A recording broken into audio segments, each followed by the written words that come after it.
hemos buscado nuevamente y le aprecio mucho su disponibilidad para que en estas horas que es necesaria la presencia de especialistas se encuentre aquí vía enlace de México hasta Atlanta, donde se encuentra en la Universidad de Emory, el doctor Carlos del Río. Carlos es un importante epidemiólogo, profesor de Medicina y Salud Global en la Universidad de Emory en Atlanta, como decíamos. Ayer tuvimos oportunidad de hablar con él por la noche en CNN, pues con motivo de esto, Carlos, que es el tema de temas. Buenos días, doctor, bienvenido. Buenos días, Carmen, aquí saludante desde Washington. Igualmente, estás en Washington, yo te decía en Atlanta ahora. ¿Estás en Washington ahora? Acabo de aterrizar en Washington, voy a una reunión con la Secretaría de Salud de Estados Unidos para hablar sobre las acciones de coronavirus y los siguientes pasos. Buenísimo, entonces, bueno, volaste de Atlanta a Washington y ahora estás desde Washington con esto. Cuéntanos de esta reunión, Carlos. Pues mira, es una reunión pequeña para discutir las acciones que hay que hacer dentro del sector salud para estar preparados y para la coordinación necesaria. Y esto es algo importante en el sentido de que conforme lleguen estos casos va a haber que pensar en todo lo que hay que hacer, ¿no? Es decir, cómo podemos hacer para primero no solamente atender a los pacientes, sino evitar los riesgos de contagio a otros pacientes y evitar los riesgos de contagio personal y salud. Sabemos que esta infección se transmite rápidamente a gente que trabaja en el sector salud, a médicos, a enfermeras. Y finalmente, pues también pensar que si tenemos un flujo grande de pacientes, ¿cómo le vamos a hacer para que los otros pacientes, por ejemplo, pacientes que tienen enfermedades como diabetes, como hipertensión, y que tienen que venir a consulta, que vienen que vienen por medicinas, pues la verdad, si están bien, no vengan, pero les podamos seguir dando sus medicamentos, pacientes con por ejemplo, infección por VIH, que están bien controlados con medicamentos, pero ¿cómo podemos hacer para mandarles sus medicamentos o para que nada más pasen a recogerlos en una especie como donde recoges el café en Starbucks, nada más una ventanilla donde recoges tus medicinas y así continúes tu tratamiento, pero no entres a la clínica porque vamos a estar llenos de pacientes con este problema. Entonces, la coordinación dentro del sector salud es muy importante en este momento. Sin la menor duda, zona de riesgo si no se trata bien el asunto, como dices.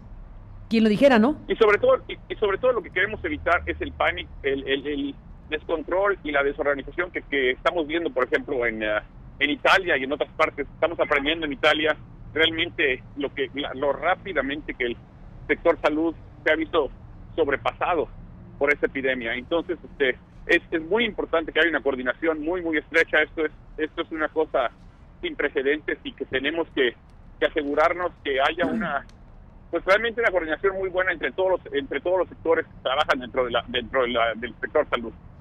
Bueno, te he escuchado hablar muy claramente del tema de la contención y de la mitigación, que son los dos grandes ejes.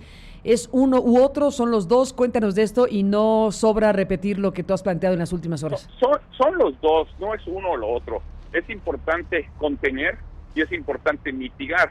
Pero lo importante, en mi opinión, son tres cosas. Yo hablo de las I, porque es en inglés, que es informar, identificar y aislar. En inglés, isolation, por eso 3 Is, pero en español sería información, identificación y aislamiento. Es muy importante estar y continuar informado y agradezco mucho el que tú estés haciendo este trabajo porque es fundamental informar a la población. Es importante identificar a los afectados, es decir, una persona que tiene síntomas o los que se sienten mal, que puedan acudir, que pueda hacer la prueba y una vez identificados, que puedan ser puestos en aislamiento para evitar que otras personas se contagien. Tiene que haber un rastreo de contactos muy bueno y tiene que haber el establecimiento, el poner medidas que llamamos de distanciamiento social para que la diseminación de la epidemia se pare, se disminuya. México tiene gran experiencia en esto. México tuvo una respuesta muy buena durante la epidemia de influenza en el 2009. Entonces realmente no hay que hacer nada distinto, hay que hacer lo que hicimos en aquel entonces. Ahora es un problema un poco mayor ahora porque en aquel entonces pues teníamos medicamentos, teníamos pruebas, teníamos muchas cosas que hoy en día no tenemos todavía. Pero ya pruebas está habiendo disponibles y creo que es fundamental rápidamente poner las acciones necesarias para hacer frente a la epidemia y no esperarnos a que tengamos más pacientes. Ciertamente, Carlos, estarás de acuerdo que el concepto es horrible, pero pues la verdad es el concepto, distanciamiento social. En términos prácticos, ¿qué es esto? Pues mira, distanciamiento social suena feo, pero lo que significa es claramente son varias cosas. Primero, pues nosotros ahora sí que los latinos somos muy dados al apapacho, al besuqueo, al abrazo. tenemos que no hacer esto. Yo pensaría que hay que o regresar a darnos el codo como hacíamos durante la epidemia de influenza, o saludarnos como los tailandeses, poner nuestras manos juntos y hacer una pequeña caravana, pero no estar tocándonos. Hay que tratar de evitar ir a eventos donde haya mucha gente. Por ejemplo, aquí en Estados Unidos ya se suspendió los partidos de básquetbol y muchos otros eventos de ese tipo. Evitar ir a las iglesias, por ejemplo, evitar ir a lugares donde va a haber mucha gente, donde va a haber mucho público, cerrar las escuelas, en fin, una serie de medidas necesarias para contener la transmisión. Y muy, muy importante es, particularmente en esta epidemia, es que las personas de edad mayor, las personas de la tercera edad, y sobre todo si tienen enfermedades crónicas, no vayan a ese tipo de eventos. Vaya, si yo tengo 30 años y me infecto, pues no va a pasar a mayores, pero si yo tengo 70, 80 años y me infecto, la mortalidad puede ser tan alta como el 20%. Entonces yo creo que es muy importante que también pasemos esta información a los adultos de la tercera edad para cuidar a nuestros familiares. Doctor Carlos del Río, déjame preguntarte sobre lo que hemos escuchado de las autoridades de salud de México, particularmente el doctor Hugo López-Gatell. Bueno, pues ha señalado que México se mantiene en lo que llama la fase 1 de contención. Para un país como México específicamente, ¿qué te dice esto? No se van a modificar por el momento las medidas que hasta este momento están vigentes. Pues mira, yo tengo mucho respeto por el doctor López-Gatell y él debe tener la información necesaria. Yo lo que oí anoche en su conferencia de prensa fueron los nuevos casos que venían. Muchos de ellos tenían antecedentes de haber estado en España. Entonces esta contención va a requerir, pues está México suspendiendo los vuelos que vienen de Europa, como hizo Estados Unidos. Está México, ¿qué está haciendo para evitar que los viajeros que vengan de Europa, de Francia, de Italia, de países donde están severamente afectados, Alemania, estén siendo identificados, se les haga un cuestionario, veamos que no estén infectados, se les está poniendo en cuarentena? ¿Qué está haciendo México para esta fase 1? Sería muy importante la pregunta que le haría yo al doctor López-Gatell.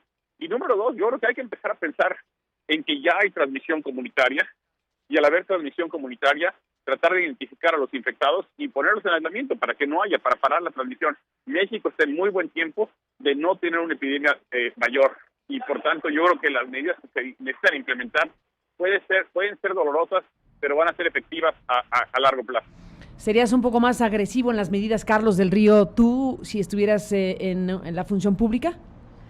Pues otra vez, sin tener la información me cuesta trabajo decir que hay que ser más agresivo. No, yo creo que la información correcta la tiene el doctor López-Gatell, y lo que es importante, yo creo que ustedes como reporteros pues tienen que preguntar, a ver, explíquenos qué se está haciendo en fase 1, a ver, explíquenos cuántas pruebas se están haciendo, dónde están los resultados, cuántas pruebas al día se están haciendo, qué medidas se están llevando a cabo. Yo creo que hay que hacer ese tipo de preguntas para saber exactamente qué es lo que se está haciendo. Uh-huh. Y por otro lado, yo creo que es muy, muy delicado en este momento tratar de decirle a la población todo está bien. Hemos visto cómo el presidente americano Donald Trump pasó de este es un problema menor, hoy tenemos 13 casos, pero la primera vez que habló en público, dentro de 2 semanas ya no vamos a tener ninguno, a su discurso de anoche diciendo que no es un problema muy serio.